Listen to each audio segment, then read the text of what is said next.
The family study being concluded, John and Eunice went for a long stroll over the wide acres. The time was that beautiful season of the year when the fields were green and the flowers blooming. The air was filled with sweet perfume from the numerous wild roses. The sun shone brightly, and the songbirds sung to the glory of the Creator. And apparently they were serenading the young man and the girl who walked by his side.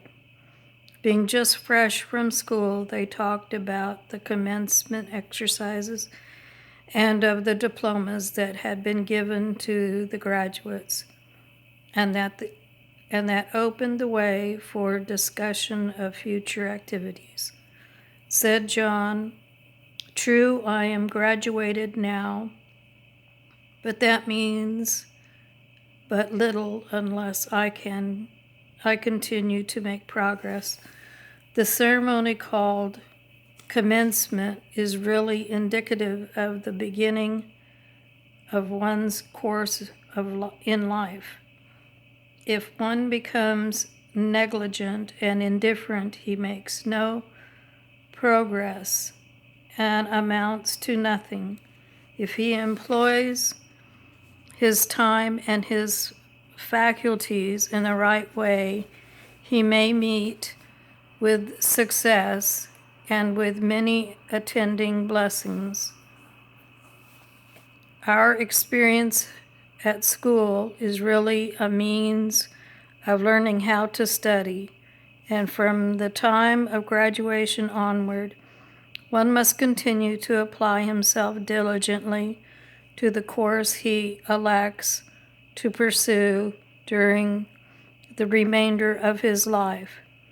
You have asked me, Eunice, what I shall do, what profession I expect to follow, or in what business I shall engage. That matter I will discuss with my father and then decide. The cities have no real attraction for me. What is generally called society appears to me to be entirely empty and means nothing.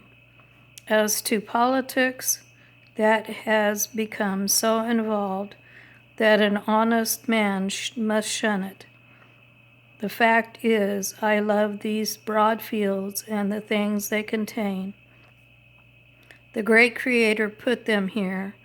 They are the handiwork of the Almighty, as our lesson this morning told us. Here we breathe the pure air, eat pure food, indulge in purity of speech, and our friends are sincere. Both of us have grown up in this environment, and I should be loath to leave it. What think you, my childhood companion?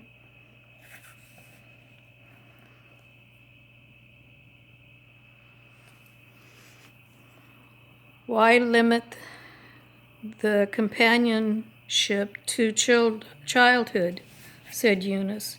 True, we have seen little of each other during the past 4 years, but I dare say that those 4 years have been well spent, and now we are again together in the land we love, together at least for a time. You mention your father, John, in such terms of high esteem, and your mother with gracious words. That pleases me. They are both noble characters.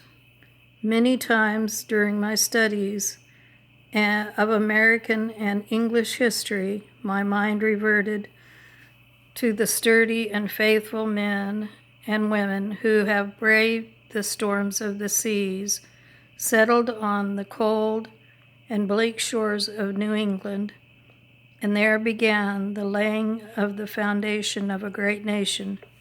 You know that both my ancestors and yours were among those dear souls.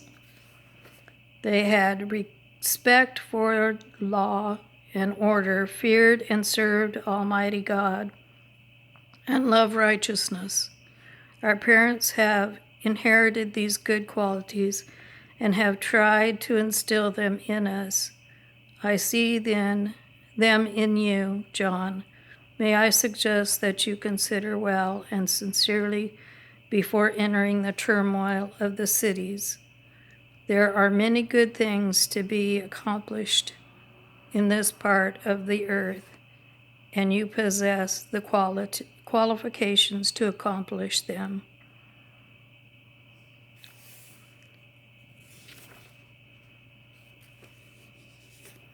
I think I'll stop there and continue next week.